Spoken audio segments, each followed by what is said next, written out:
Next পরে আসছি mechanical property of fluid, second lecture, সেটি ফার্স্ট লেকচারের পর থেকে সেকেন্ড লেকচারে লাইন থাকবে, ঠিক আছে। এবং হচ্ছে কি বাট ইন রিয়েলিটি, মানে বাস্তবে যেটা সম্ভব, the body can be stressed, যে কোনো সলিড বডি ও স্ট্রেস হতে পারে, and compressed and bend, stressed হতে পারে, কম্প্রেসড হতে পারে, অথবা বেন্ড হতে পারে, বাঁকানো।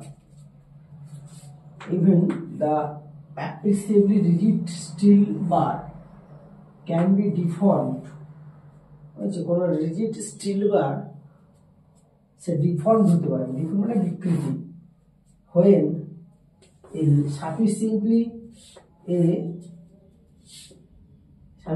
a large external force is applied on it, যদি তারপর এক্সটার্নাল ফোর্স অ্যাপ্লাইড করা হয় তখন কিন্তু ওটা ডিফর্ম হয়ে যাবে।